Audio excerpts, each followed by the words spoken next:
Lost Hearts by M.R. James.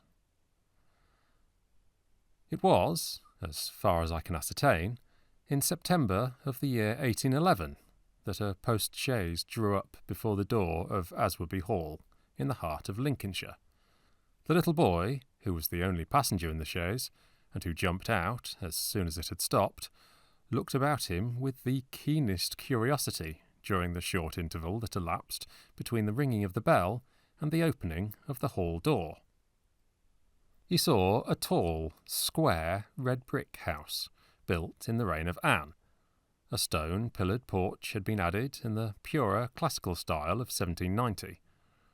The windows of the house were many, tall and narrow, with small panes and thick white woodwork. A pediment, pierced with a round window, crowned the front.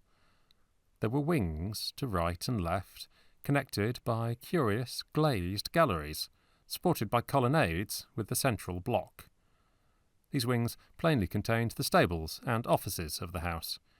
Each was surmounted by an ornamental cupola with a gilded vane. An evening light shone on the building, making the window panes glow like so many fires. Away from the hall in front stretched a flat park, studded with oaks and fringed with firs, which stood out against the sky. The clock in the church tower, buried in trees on the edge of the park, only its golden weathercock catching the light, was striking 6, and the sound came gently beating down the wind. It was altogether a pleasant impression, though tinged with the sort of melancholy appropriate to an evening in early autumn, that was conveyed to the mind of the boy who was standing in the porch, waiting for the door to open to him. The post-chaise had brought him from Warwickshire, where, some 6 months before, he had been left an orphan. Now, owing to the generous offer of his elderly cousin, Mr. Abney, he had come to live at Aswarby. The offer was unexpected, because all who knew anything of Mr. Abney looked upon him as a somewhat austere recluse, into whose steady-going household the advent of a small boy would impart a new and, it seemed, incongruous element. The truth is that very little was known of Mr. Abney's pursuits or temper. The professor of Greek at Cambridge had been heard to say that no one knew more of the religious beliefs of the later pagans than did the owner of Aswarby. Certainly, his library contained all the then available books bearing on the mysteries, the Orphic poems, the worship of Mithras, and the Neo-Platonists. In the marble-paved hall stood a fine group of Mithras slaying a bull, which had been imported from the Levant at great expense by the owner. He had contributed a description of it to the Gentleman's Magazine, and he had written a remarkable series of articles in the Critical Museum on the superstitions of the Romans of the Lower Empire.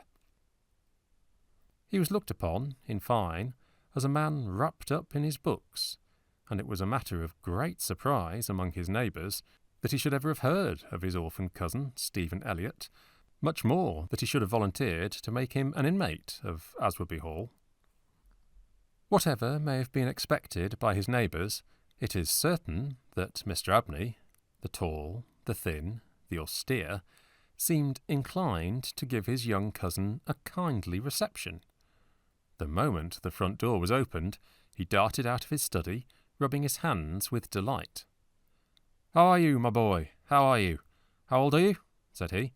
"That is, you are not too much tired, I hope, by your journey to eat your supper." "No, thank you, sir," said Master Elliot. "I am pretty well." "That's a good lad," said Mr. Abney. "And how old are you, my boy?" It seemed a little odd that he should have asked the question twice in the first 2 minutes of their acquaintance. "I'm 12 years old next birthday, sir," said Stephen. "And when is your birthday, my dear boy? 11th of September, eh? That's well. That's very well. Nearly a year hence, isn't it? I like to get these things down in my book. Sure it's 12? Certain?" "Yes, quite sure, sir." "Well, well. Take him to Mrs. Bunch's room, Parks, and let him have his tea, supper, whatever it is." "Yes, sir," answered the staid Mr. Parks, and conducted Stephen to the lower regions. Mrs. Bunch was the most comfortable and human person whom Stephen had yet met in Aswarby. She made him completely at home. They were great friends in a quarter of an hour, and great friends they remained. Mrs. Bunch had been born in the neighbourhood some 55 years before the date of Stephen's arrival, and her residence at the Hall was of 20 years' standing. Consequently, if anyone knew the ins and outs of the house and the district, Mrs. Bunch knew them, and she was by no means disinclined to communicate her information. Certainly there were plenty of things about the Hall, and the Hall gardens, which Stephen, who was of an adventurous and inquiring turn, was anxious to have explained to him. Who built the temple at the end of the Laurel Walk? Who was the old man whose picture hung on the staircase, sitting at a table, with a skull under his hand? These, and many similar points, were cleared up by the resources of Mrs. Bunch's powerful intellect. There were others, however, of which the explanations furnished were less satisfactory. One November evening, Stephen was sitting by the fire in the housekeeper's room, reflecting on his surroundings. "Is Mr. Abney a good man, and will he go to heaven?" he suddenly asked, with the peculiar confidence which children possess in the ability of their elders to settle these questions, the decision of which is believed to be reserved for other tribunals. "Good? Bless the child," said Mrs. Bunch. "Master's as kind a soul as ever I see. Didn't I never tell you of the little boy as he took in out of the street, as you may say, this 7 years back? And the little girl, 2 years after I first come here?" "No, do tell me all about them, Mrs. Bunch. Now, this minute." "Well," said Mrs. Bunch, "the little girl I don't seem to recollect so much about. I know master brought her back with him from his walk one day, and gave orders to Mrs. Ellis, as was housekeeper then, as she should be took every care with. And the poor child hadn't no one belonging to her. She told me so her own self. And she lived here with us a matter of 3 weeks, it might be. And then, whether she were something of a gipsy in her blood or what not, but one morning she out of her bed afore any of us had opened an eye, and neither track nor trace of her have I set eyes on since. Master was wonderful put about, and had all the ponds dragged, but it's my belief that she was had away by them gipsies, for there was singing round the house for as much as an hour the night she went, and Parkes, he declared as he heard them a-calling in the woods all that afternoon. Dear, dear, a hod child she was, so silent in her ways and all, but I was wonderful taken up with her. So domesticated she was. Surprising." "And what about the little boy?" said Stephen. "Ah, that poor boy," sighed Mrs. Bunch. "He were a foreigner. Jevony he called himself, and he come a-tweaking his hurdy-gurdy round and about the drive one winter day, and master had him in that minute, and asked all about where he came from, and how old he was, and how he made his way, and where was his relatives, and all as kind as heart could wish. But it went the same way with him. They're a unruly lot, them foreign nations, I do suppose, and he was off one fine morning, just the same as the girl. Why he went, and what he done, was our question for as much as a year after, for he never took his hurdy-gurdy, and there it lays on the shelf." The remainder of the evening was spent by Stephen in miscellaneous cross-examination of Mrs. Bunch, and in efforts to extract a tune from the hurdy-gurdy. That night he had a curious dream. At the end of the passage, at the top of the house, in which his bedroom was situated, there was an old, disused bathroom. It was kept locked, but the upper half of the door was glazed, and, since the muslin curtains which used to hang there had long been gone, you could look in and see the lead-lined bath affixed to the wall on the right hand, with its head towards the window. On the night of which I am speaking, Stephen Elliott found himself, as he thought, looking through the glazed door. The moon was shining through the window, and he was gazing at a figure which lay in the bath. His description of what he saw reminds me of what I once beheld myself in the famous vaults of St. Michan's Church in Dublin, which possesses the horrid property of preserving corpses from decay for centuries. A figure inexpressibly thin and pathetic, of a dusty leaden colour, enveloped in a shroud-like garment. The thin lips crooked into a faint and dreadful smile, the hands pressed tightly over the region of the heart. As he looked upon it, a distant, almost inaudible moan seemed to issue from its lips, and the arms began to stir. The terror of the sight forced Stephen backwards, and he awoke to the fact that he was indeed standing on the cold, boarded floor of the passage in the full light of the moon. With a courage which I do not think can be common among boys of his age, he went to the door of the bathroom to ascertain if the figure of his dream were really there. It was not, and he went back to bed. Mrs. Bunch was much impressed next morning by his story, and went so far as to replace the muslin curtain over the glazed door of the bathroom. Mr. Abney, moreover, to whom he confided his experiences at breakfast, was greatly interested, and made notes of the matter in what he called his book. The spring equinox was approaching, as Mr. Abney frequently reminded his cousin, adding that this had been always considered by the ancients to be a critical time for the young, that Stephen would do well to take care of himself and to shut his bedroom window at night, and that Censorinus had some valuable remarks on the subject.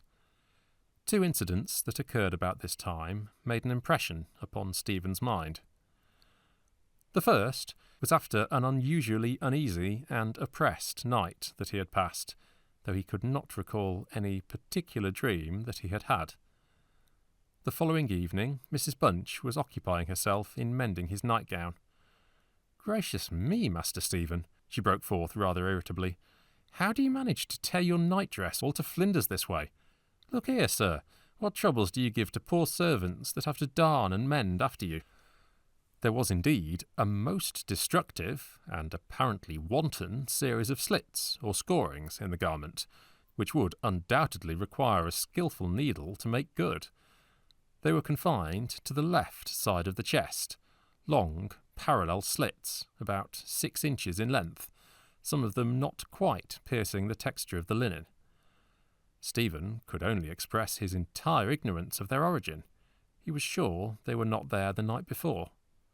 "But," he said, "Mrs. Bunch, they are just the same as the scratches on the outside of my bedroom door, and I'm sure I never had anything to do with making them."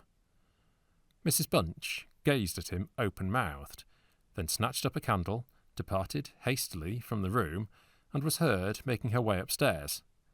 In a few minutes she came down. "Well," she said, "Master Stephen, it's a funny thing to me how them marks and scratches can have come there. Too high up for any cat or dog to have made 'em, much less a rat. For all the world like a Chinaman's fingernails, as my uncle in the tea trade used to tell me of when we was girls together. I wouldn't say nothing to master, not if I was you, Stephen, my dear, and just turn the key of the door when you go to your bed." "I always do, Mrs. Bunch, as soon as I've said my prayers." "Ah, there's a good child. Always say your prayers, and then no one can't hurt you." Herewith Mrs. Bunch addressed herself to mending the injured nightgown, with intervals of meditation until bedtime. This was on a Friday night in March 1812. On the following evening, the usual duet of Stephen and Mrs. Bunch was augmented by the sudden arrival of Mr. Parkes, the butler, who, as a rule, kept himself rather to himself in his own pantry. He did not see that Stephen was there. He was, moreover, flustered and less slow of speech than was his wont. "Master may get up his own wine, if he likes, of an evening," was his first remark. "Either I do it in the daytime, or not at all, Mrs. Bunch. I don't know what it may be. Very like it's the rats, or the wind got into the cellars. But I'm not so young as I was, and I can't go through with it as I have done." "Well, Mr. Parkes, you know it is a surprising place for the rats, is the hall." "I'm not denying that, Mrs. Bunch, and, to be sure, many a time I've heard the tale from the men in the shipyards about the rat that could speak. I never laid no confidence in that before, but tonight, if I'd demeaned myself to lay my ear to the floor of the further bin, I could pretty much have heard what they was saying." "Oh, there, Mr. Parkes, I've no patience with your fancies. Rats talking in the wine-cellar, indeed." "Well, Mrs. Bunch, I've no wish to argue with you. All I say is, if you choose to go to the far bin and lay your ear to the door, you may prove my words this minute. What nonsense you do talk, Mr. Parks. Not fit for children to listen to. Why, you'll be frightening Master Stephen there out of his wits. What? Master Stephen? Said Parks, awakening to the consciousness of the boy's presence. Master Stephen knows well enough when I'm playing a joke with you, Mrs. Bunch. In fact, Mr. Stephen knew much too well to suppose that Mr. Parks had, in the first instance, intended a joke. He was interested, not altogether pleasantly, in the situation, but all his questions were unsuccessful in inducing the butler to give any more detailed account of his experiences in the wine cellar. We have now arrived at March 24th, 1812. It was a day of curious experiences for Stephen, a windy, noisy day, which filled the house and the gardens with a restless impression. As Stephen stood by the fence of the grounds and looked out into the park, he felt as if an endless procession of unseen people were sweeping past him on the wind, borne on resistlessly and aimlessly, vainly striving to stop themselves, to catch at something that might arrest their flight and bring them once again into contact with the living world of which they had formed a part. After luncheon that day, Mr. Abney said, "Stephen, my boy, do you think you could manage to come to me tonight as late as 11 o'clock in my study? I shall be busy until that time, and I wish to show you something connected with your future life which it is most important that you should know. You are not to mention this matter to Mrs. Bunch, nor to anyone else in the house, and you'd better go to your room at the usual time." Here was a new excitement added to life. Stephen eagerly grasped at the opportunity of sitting up till 11 o'clock. He looked in at the library door on his way upstairs that evening, and saw a brazier, which he had often noticed in the corner of the room, moved out before the fire. An old silver gilt cup stood on the table, filled with red wine, and some written sheets of paper lay near it. Mr. Abney was sprinkling some incense on the brazier from a round silver box as Stephen passed, but did not seem to notice his step. The wind had fallen, and there was a still night and a full moon. At about 10 o'clock, Stephen was standing at the open window of his bedroom, looking out over the country. Still as the night was, the mysterious population of the distant, moonlit woods was not yet lulled to rest. From time to time, strange cries as of lost and despairing wanderers sounded from across the mere. They might be the notes of owls or water-birds, yet they did not quite resemble either sound. Were not they coming nearer? Now they sounded from the nearer side of the water, and in a few moments they seemed to be floating about among the shrubberies. Then they ceased, but just as Stephen was thinking of shutting the window and resuming his reading of Robinson Crusoe, he caught sight of two figures standing on the gravelled terrace that ran along the garden side of the hall, the figures of a boy and a girl, as it seemed. They stood side by side, looking up at the windows. Something in the form of the girl recalled irresistibly his dream of the figure in the bath. The boy inspired him with more acute fear. Whilst the girl stood still, half smiling, with her hands clasped over her heart, the boy, a thin shape, with black hair and ragged clothing, raised his arms in the air, with an appearance of menace and of unappeasable hunger and longing. The moon shone upon his almost transparent hands, and Stephen saw that the nails were fearfully long, and that the light shone through them. As he stood, with his arms thus raised, he disclosed a terrifying spectacle.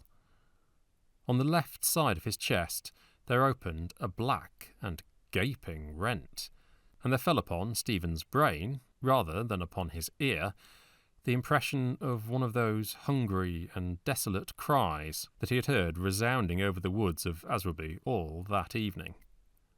In another moment, this dreadful pair had moved swiftly and noiselessly over the dry gravel, and he saw them no more. Inexpressibly frightened as he was, he determined to take his candle and go down to Mr. Abney's study, for the hour appointed for their meeting was near at hand. The study, or library, opened out of the front hall on one side, and Stephen, urged on by his terrors, did not take long in getting there. To effect an entrance was not so easy. It was not locked, he felt sure, for the key was on the outside of the door as usual. His repeated knocks produced no answer. Mr. Abney was engaged. He was speaking. What? Why did he try to cry out? And why was the cry choked in his throat? Had he, too, seen the mysterious children? But now everything was quiet, and the door yielded to Stephen's terrified and frantic pushing. On the table, in Mr. Abney's study, certain papers were found which explained the situation to Stephen Elliott when he was of an age to understand them. The most important sentences were as follows. It was a belief, very strongly and generally held by the ancients, of whose wisdom in these matters I have had such experience as induces me to place confidence in their assertions, that by enacting certain processes, which to us moderns have something of a barbaric complexion, a very remarkable enlightenment of the spiritual faculties in man may be attained, that, for example, by absorbing the personalities of a certain number of his fellow creatures, an individual may gain a complete ascendancy over those orders of spiritual beings which control the elemental forces of our universe. It is recorded of Simon Magus that he was able to fly in the air, to become invisible, or to assume any form he pleased, by the agency of the soul of a boy whom, to use the libellous phrase employed by the author of the Clementine Recognitions, he had murdered. I find it set down, moreover, with considerable detail in the writings of Hermes Trismegistus, that similar happy results may be produced by the absorption of the hearts of not less than 3 human beings below the age of 21 years. To the testing of the truth of this receipt, I have devoted the greater part of the last 20 years, selecting as corpora vilia of my experiment such persons as could conveniently be removed without occasioning a sensible gap in society. The first step I effected by the removal of one Phoebe Stanley, a girl of gypsy extraction, on March 24th, 1792. The second, by the removal of a wandering Italian lad named Giovanni Paoli, on the night of March 23rd, 1805. The final victim, to employ a word repugnant in the highest degree to my feelings, must be my cousin, Stephen Elliott. His day must be this March 24th, 1812. The best means of effecting the required absorption is to remove the heart from the living subject, to reduce it to ashes, and to mingle them with a pint of some red wine, preferably port. The remains of the first 2 subjects, at least, it will be well to conceal. A disused bathroom or wine cellar will be found convenient for such a purpose. Some annoyance may be experienced from the psychic portion of the subjects, which popular language dignifies with the name of ghosts. But the man of philosophic temperament, to whom alone the experiment is appropriate, will be little prone to attach importance to the feeble efforts of these beings to wreak their vengeance on him. I contemplate with the liveliest satisfaction the enlarged and emancipated existence which the experiment, if successful, will confer on me, not only placing me beyond the reach of human justice, so called, but eliminating to a great extent the prospect of death itself. Mr. Abney was found in his chair, his head thrown back, his face stamped with an expression of rage, fright, and mortal pain. In his left side was a terrible lacerated wound, exposing the heart. There was no blood on his hands, and a long knife that lay on the table was perfectly clean. A savage wildcat might have inflicted the injuries. The window of the study was open, and it was the opinion of the coroner that Mr. Abney had met his death by the agency of some wild creature. But Stephen Elliott's study of the papers I've quoted led him to a very different conclusion.